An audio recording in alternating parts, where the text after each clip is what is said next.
Bangod importante man ang mental health. Paano bala halungan ang aton nga mental health? Una, kinanglan nga halungan nato ng atong kalawasan kaangay sang pagkaon, pag-ehersisyo, pagtulog kag pagpahuway sang insakto bangod ang poor physical health ang makaapekto sang mudo kag panghunahuna sang isa ka tawo. Kinanglan man nga mag-set sang boundaries sa tanan nga bagay, hatagan sang balor ang kaugalingon kag isilibrar ang mga kadalagaan maskin ano pa nakagamay. Maayo man sa mental health ang pagpatawad sang isig kapareho. Bangod gina-release ni ang kabugat sa balatsagon subong man ang pagkamapasalamaton. Suno sa research, dako man ang mabulig sa pagpangamuyo sa paglikaw sa stress.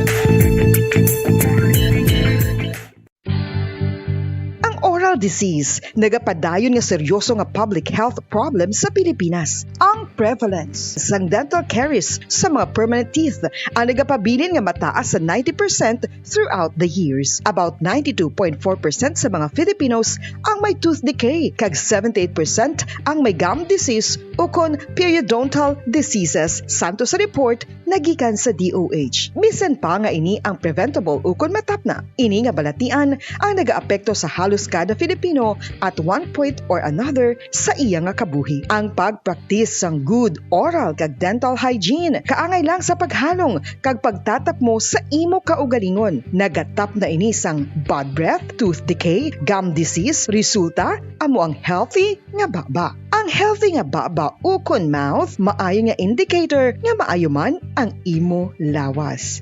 Gani halungan gid ang aton nga dental health.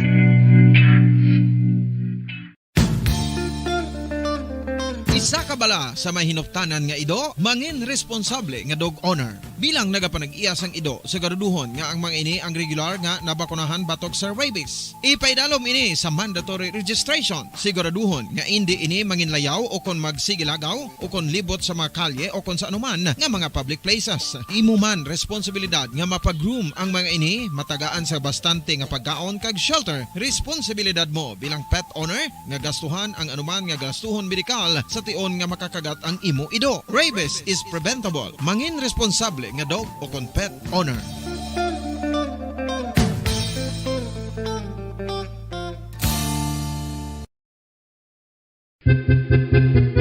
San o ikaw ulihi nga nag-ilis ang sponge nga ginagamit mo sa paghugas sa mga kitchen utensils? Ang kitchen sponge mga kabombo, ang mas mahigko pa sa toilet. In fact, ginpahayag sang microbiologists nga ang mga butang nga ginagamit naton sa pagtilo sa mga dishes ang pinakahigko nga bagay sa balay. Sa isa ka pagtuon nga na-publish sa journal nga Scientific Reports, ang spongy bacterial colonies ang mas delikado sa aton ikaayong lawas. Bangod sini, ginarekomendar sa mga researchers nga dapat islan ang sponge kada simana. Ang kitchen ang lugar sa aton balay kung sa diin nagasugod ang mga new bacteria, bangod sa human traffic kag food preparation. Bombo Radio Bacolod. Number 1! Basta Radio Bombo! When I'm dead, my dearest, sing no sad songs for me. Plant down no roses at my head, nor shady cypress tree. Be the green grass above me when flowers and dewdrops wet. And if you will remember, and if you will forget. Recuerdos, mga handumanan, nga ginkalimtan apang nagapanagilot sa kaisipan. Agud buhion ang mga hitabo, agud liwat, nga magpatyag sang kamingaw. Ukon kalipay. Recuerdos, sa kasaysayan. Ginbilin nga kasing-kasing. I am a lonely boy in town, waiting for a girl that I've been missing. She tears my heart, left me behind. She made me cry. I've lost my love, baby. Wherever you are, I will wait for you.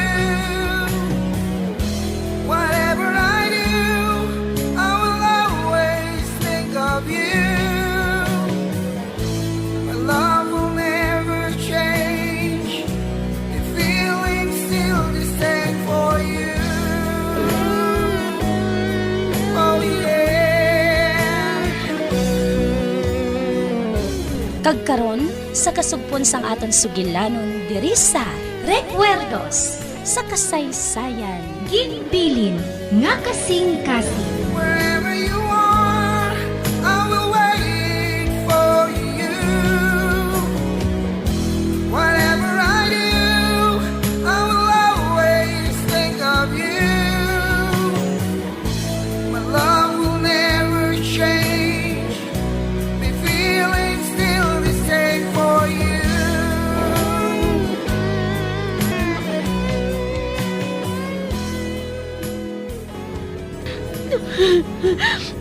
Ano ining nabatyagan ko? Wala na ako sa nabatyagan nga kaakig. O kung pagtimalos. Apang nabatyagan ko nga ang tanan nga paghigugma ko kay Sherwin. Nagtula man tanan. Diyos ko, makalakad pa ayhan ako. Piliton ko nga makatindog. Mangawid ako sa dingding nga ini. Aragay! Natumbang dingding. Kapag nagali kaayo. Hindi na ako makatindog. Hindi na. Rodelia.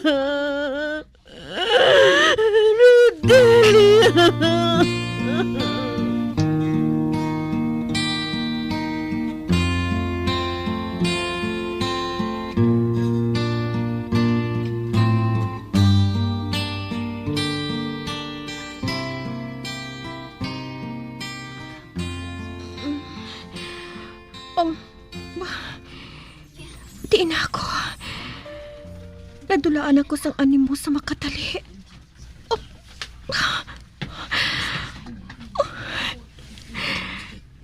Do ano kadako sang halit nga ginhimo ni Sherwin sa akon.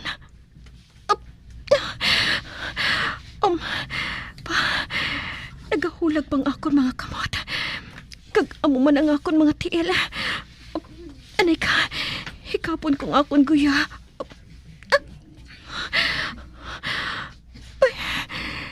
Basa sang tuko. Naglukmat liwat ang akon pilas kahapon. Pero ginsipa ako kainan ni Sherwin sa tiyan. Diyos ko. Basi ko naapektuhan ang bata sa akon tiyan. Hikapon ko.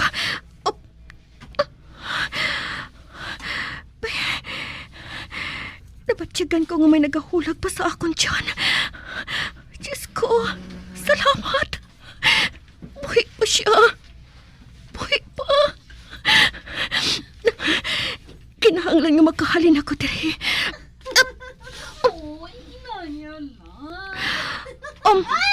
Ba? May nabatian ako nga nakakatlaw. Ay, Sherwin. Nga ari kita diri. Mas maayo dito sa opisina mo. Madamo dito sa Sabad eh. Mas maayo diri. Uy, si Sherwin. Kagang pag-ungasingan nga ginpulos niya sa akon. Oh, Sherwin. Hindi magahod. Luyag mo ba lang may makabati sa aton? Hindi kita maluyag nga may istorbo, hindi ba lang? Pero, matuod ba lang ginhambal mo kaina sa akon, Sherwin? Kinahanglan nga ipadumdum sa akon. Okay.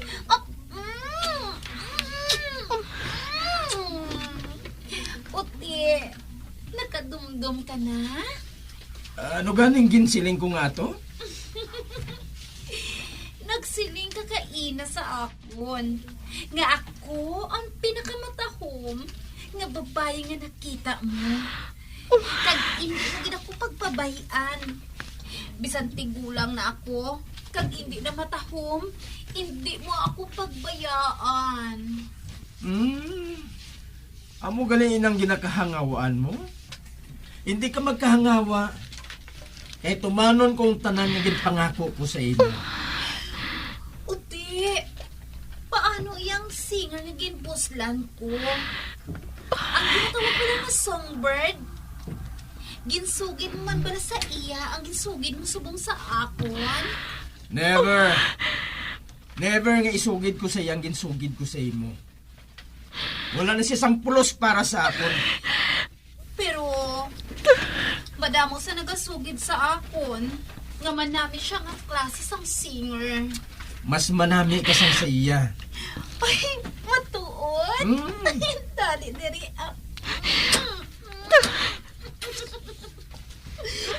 Makapasar ang iya tingog. Pero hindi siya makatupong sa imo. Kagluwas na. Malain siya nga klase sang babae. Isa siya kabaratuhon. Nagaupod sa kabisansin o nga lalaki. Mapalapit na siya. Basta may magtawag sa iya. Pero hindi na natin siya pagambalan. Tungod dahil. Hindi ko na kinahanglan ng babae nga to. Sapot ka, Sherwin.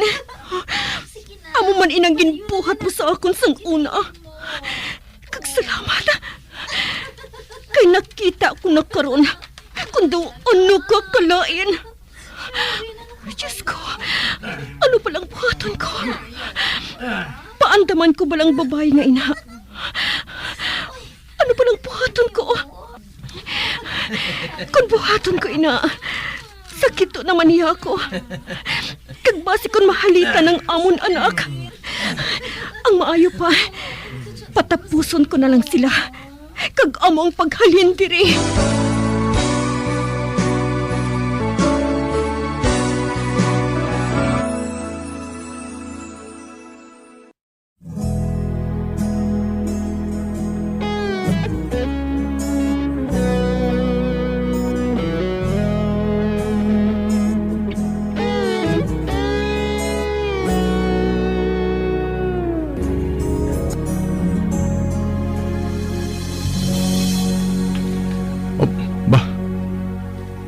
May apat ka tao nga nagapakadto sa ako na. Kag daw ka-importante nga tao. Ay, ikaw. Ikaw mo na si Sherwin? Si Sherwin ba lang ginapangita mo? Ano ka, bungol? Sa diin si Sherwin nga bastardo. Pangitaon ko anay siya. Sino gani ngalan mo, boss? Den Caruso. Den Caruso? Ate, sige, boss. Pangitaon ko siya.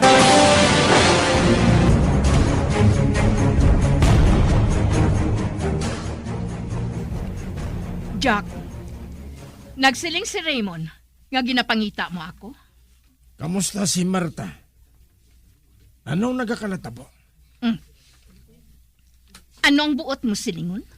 May natabo kay Marta, hindi bala? Nga anak ka siling ka nga may natabo sa iya. Ang buot mo silingon, wala ka makahibalo. Kung ang ginatumod mo nga natabo, amo ang natabo kagabi, wala ka sang dapat kahangawaan. Daw sa ano ka kasyor? Nakakita si Raymond sang dugo dito. Nakahibalo bla siya nga may bag-o na nga singer? Nagbaisay sila, pero wala sang may malain nga natabo. Gindala ko sa balay si Marta, pero wala siya makaibalo nga may bag-o na nga singer. Kagamo man ako. Amo pa lang ako makahibalo. Nakibot na lang ako nga may bag-o na nga singer. Kabay pa nga makamuklat si Marta kung ano kalain si Sherwin. Apang paano ang mga dugo? Jack, salig lang sa akon. Si Marta, ara sa maayong kahimtangan. Buwas, magbalik ka diri. Kag pamangkutas siya. Napit na lang ako sa inyo, boss. Agsugiran ko siya nga may bago nga singer nga kinkuha si Sherwin. Ikaw ang mahibalo, Jack. Sige. Tapusan na lang ang obra mo. Ako man, wala maguna-una. Nga isla ni Sherwin sang amos na kadali si Marta. Salamat kay nagpasugot si Marta nga hindi na magkadto sa club. Pero ano yan ang yabuhaton? Kung makaibalo siya nga, ginislan siya bilang singer.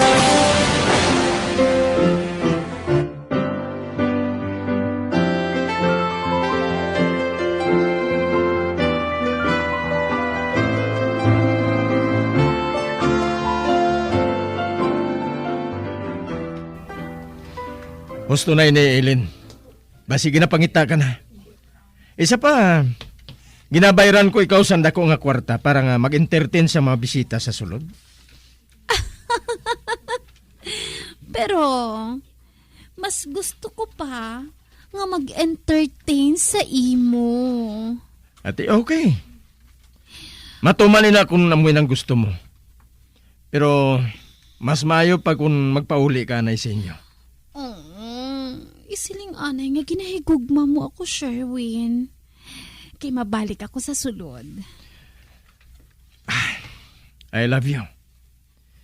Ngabi nga, dalon ko ikaw diri kung hindi na matuod. Wala ka nagalahog? Basi ginasiling mo lang, ina. Kay gusto mo lang nga makuha ang gusto mo sa akon. Hindi ko na pagbuhaton tubtob sa no. Ay, kuna mo. Kita na ba lang nga duha? Oo. Kita na nga duha. Apang kinahanglan nga maghalong kita, ha? Nga ahaw? Ba? Ikaw? Ikaw? Anong bot silingon sini? Hindi ba lang nga nagsiling na ako nga maghalin ka na? Maghalin ka na. Sa wala pa maubos ang pasensya ko. Ay, siya ina? Si Songbird? Amoy na siyang ginbuslan ko sa obra. Siling mo, hindi na siya magbalik sa trabaho niya. Tungod aga obra na siya sa gwa. Kag wala na siya sang gana nga magkanta. Ano gid ba lang natabo? Kag tan-awang iya dagwayo. Kinahanglan niya ang ambulansya, Sherwin. Ano ba lang buot sa lingon sini? Kiputang baba mo. Obrahan ginapaobra ko sa imo. Entertain na ha mga tao dito. Akong mahibalod dire. Kita na nga duha? Kita na nga duha o kung ano? Hindi ka magsalig sa iya. Butigon siya. Kag barumbado. Gabon ka niya parehas ang pagguba niya sa akon. Nagadala ako sang iya anak. Apang wala ako makapugong. Agod yung sakito niya ako. Pamatii ang akon isiling sa imo. Wala sang rason.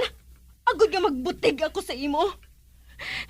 Ipangako niya sa imong kalibutan. Apang ang kabaylo. Amo ang pag-antos nga wala sang tupong.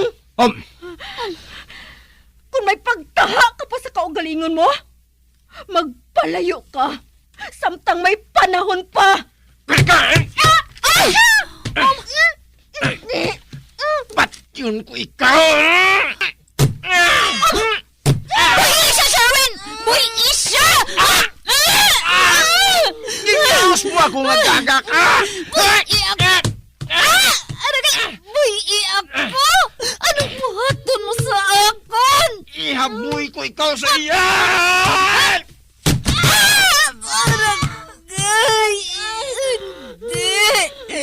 Kinahaboy mo ako sa iya, Sherwin! Magupot ka mo dira nga mga buwisit ka mo sa kabuhi ko! Padudlaon ko ka mo nga duha! May panahon pa para sa imo mga babae rong kilyo. Sa subong, o kag ako may importante nga dapat sulbaron. Hoy, kay ikaw, makahalin ka na dire. Kag kiputon mo ginambakba mo kung hindi ka maluyag nga madisgrasya ka. Dali na. Mahalin na kita, diri. Dali ka. Boss ko ina siya sang una. Kagbakulo niya si Sherwin. Kay gingkuha ako ni Sherwin nga magkanta sa iya club. Ay, malain siya. Kagpatod nga madudla si Sherwin sa ginhimo niya sa akon. Dali ka. Mapalayo kita, diri.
maayo sa pagpamati ang kasugpon sang aton sugilanon diri sa Recuerdos sa kasaysayan. Ginbilin nga kasing-kasing.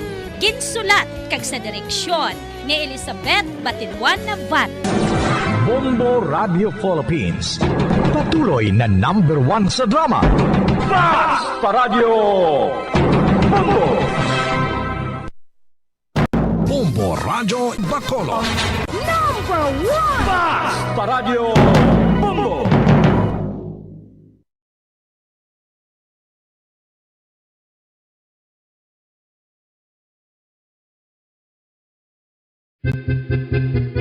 San o ikaw ulihi nga nag-ilis ang spa?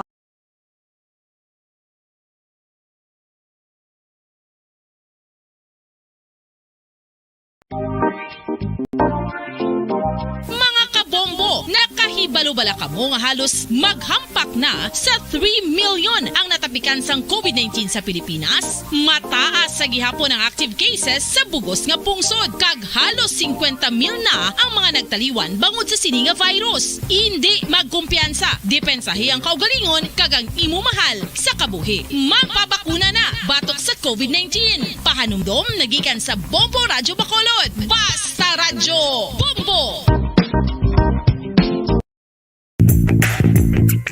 Sa karon nga may ginapangatubang nga pandemic, importante nga halungan gid ang ikaayong lawas. Apang hindi lang physical health ang dapat hatagan sa pagtamuda, bangod importante man ang mental health. Paano bala halungan ang aton nga mental health? Una, kinanglan nga halungan nato ng atong kalawasan kaangay sang pagkaon, pag-ehersisyo, pagtulog kag pagpahuway sang insakto bangod ang poor physical health ang makaapekto sang mudo kag panghunahuna sang isa ka tawo. Kinanglan man nga mag-set sang boundaries sa tanan nga bagay, hatagan sang balor ang kaugalingon kag isilibrar ang mga kadalagaan maskin ano pa nakagamay. Maayo man sa mental health ang pagpatawad sang isig kapareho, bangod gina-release ni ang kabugat sa balat. #1 Basta Radio Bombo! Bombo Flash Report! 6 minuto sa nabilin, kag ako nakaligad sa tag ng alas 11, kuha na ito na ang Flash Report. Isa naman kasunog ang nagaluntad sa siliya nga mga tinion.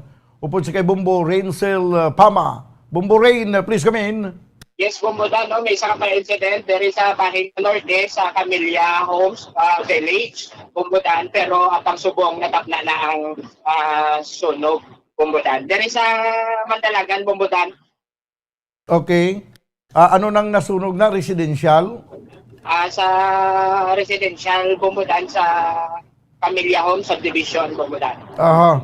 Okay, so bali apula man sa gilayon ang kalayo. Sa subong bali way na gid sang kalayo. Yes, Bombo Dan, safety na no, kag napula na ang kalayo, Bombo Dan. Okay, sige. Salamat gid. Ini si Bombo Rainsel Pama nag-report para sa pambansang radyo ng Pilipinas, consistent overall, #1 sa Bacolod. Basta Radyo, Bombo. Bombo Flash Report! Isa ka jutayan lang nagdabadabang puluyan, no? Pero nagpan man napalong man sa gilayon ang kalayo banwa, no? Nagluntad sini lamang ang mga inuras kung sa mga krimen pa daw frustrated murder or frustrated homicide, no? Way matigayon ang kalayo hinadlukan sa pag-abot sang bumbero. Amuna kung gisang kalayo, no, may kadlok man sa bumbero, no? Sang babatian sang kalayo nga nagaingaw ang fire truck, hinali lang na dula ang kalayo. Sige, balik kita sa akon standby mga kibanan, kaysa dili madugay magasugod na ang palatuntunan bumbuhanay sa udto. Sa karon nga may ginapangatubang nga pandemic, importante nga halungan gid ang ikaayong lawas. Apang hindi lang physical health ang dapat hatagan sa pagtamuda, bangod importante man ang mental health. Paano bala halungan ang aton nga mental health? Una, kinanglan nga halungan nato ng atong kalawasan kaangay sang pagkaon, pag-ehersisyo, pagtulog kag pagpahuway sang insakto bangod ang poor physical health ang makaapekto sang mudo kag